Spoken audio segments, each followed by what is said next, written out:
We are from Group A, from class of Basic Electromagnetism. Today we will be covering about Gauss Law. My name is Fahmi Arif bin Muhammad and my matrix number is 190897. Yeah, my name is Gurkhange Amishrin Gomez. My metric number is 186572. Hi, my name is Izatul Hamzat binti Azmi. My matrix number is 188037. And hi, my name is Nur Akila Nashka binti Amran. My matrix number is 186903. Hi, my name is Edoy Muhammad Yunus and my metric number is 186549.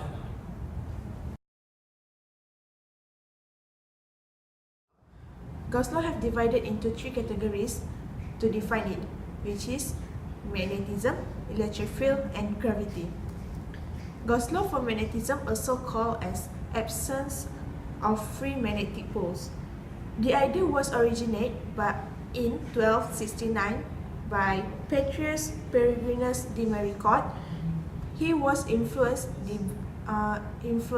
William Gilbert by spread the idea in the magnet in 1600. In early 1800, Michael Faraday was reintroduced this law. It is one of four Maxwell equations. It states that magnetic field B has divergence equals to 0, or that is solenoid vector field. The statement states that magnetic monopoles do not exist. Gauss law in electric field was formulated by Joseph Louis Lagrange in 1773 and continued by Carl Friedrich in 1813. Gauss law is known as also as Gauss flux theorem. The relating the distribution of electric charge to resulting the electric field. It is one of four Maxwell equation too, which is it states that the electric flux leaving a volume is proportional to the charge inside. This law also can derive it in Coulomb's law. Today I will explain to you about Gauss law theory, which is involved electric field and magnetism. In electric field, we will be covered for electric charge and also in a plane. Okay, firstly, Gauss law describes that the static electric field generated by a distribution of electric charge, which the total flux of a closed surface is equal to the charge enclosed divided by the permittivity. Next, electric flux through an area is defined as the electric field multiplied by the area of the surface that perpendicular to the surface. Okay, next I will explain to you about Gauss law in magnetism. Okay, in magnetism, Gauss law states that the net magnetic flux out of any closed surface is equal to 0. So this law in magnetism is a physical application of Gauss theorem known as divergence theorem in calculus, mostly in calculus. Besides that, for magnetic dipoles, any closed surface, the magnetic flux inwards towards the south pole will equal to flux outward from the north pole. So the formula will be explained more detail by my friends Amesh and Fahmi. So that's all from me.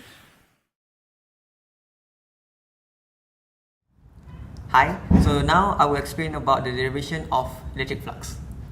Okay, as you can see from equation 1, Gauss law can be written as psi equals to Q over epsilon naught, where psi is electric flux and Q is the total charge and epsilon naught as the electric constant. From equation 1, we can also state that the electric flux flowing outwards to the surface is proportional to the total electric charge enclosed by it, where it can be written and defined as surface integral of the electric field through the given surface. As we can see from equation number 2, psi equals to integral of E with respect to A, where E is the electric field, A is the element of area of the enclosed surface. Now, the equation number 2 can also be written by the divergence theorem, where equation 3 is del E equals to rho over epsilon naught, where del E is electric field divergence and rho is the total electric charge density.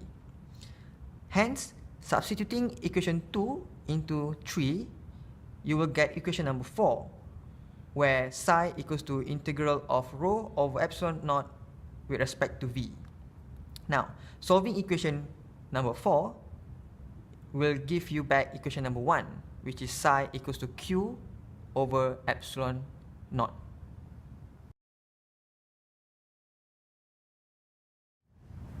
Hi, like Farah said, I'll be explaining about the equation for Gauss Law for magnetism. Okay, so the Gauss Law for magnetism can be explained using the equation psi is equal to the integration of B with respect to A, where B is the applied magnetic field and A is the small area. Just like with the case that Faraday explained before with the electric flux, we can using the divergence theorem, we can get equation 3, which is the integration of del B with respect to V. Since that in Gauss law for magnetism psi is equal to 0, we can say that the dot product between del and B is also equal to 0. This is because the net magnetic flux out of the closed system is equal to 0.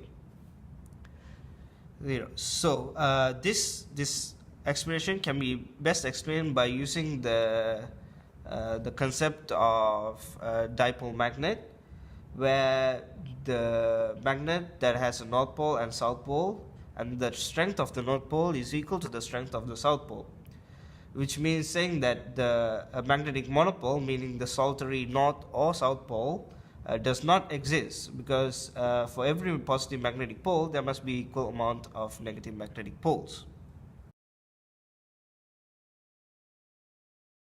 After Amish and Fahmi have derived the equations, I will now show you the examples. So, I will show you two examples. The first one is electric flux and the second one is magnetic flux. So, as we can see here, for electric flux, the question is, we need to find the electric flux in a cylinder having length 5 centimeters, radius 2 centimeters, and having electric field intensity 2 Newton per Coulomb. So, phi is equal to E into 2 pi Ri, which is equal to 2 into 2 pi multiplied by 0.02 meters multiplied by 0.05 meters.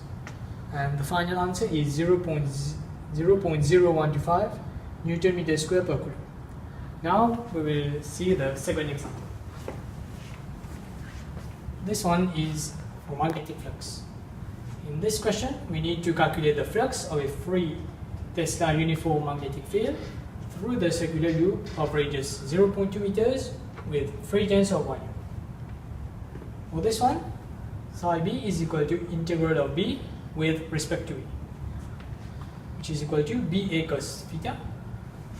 A is pi r square, so, and theta is 40 degrees. So this is equal to 3 into 3t multiplied by pi multiplied by 0.2 square into cos 40 degrees. And the final answer is 0.8661. So that's all from us. Thank you.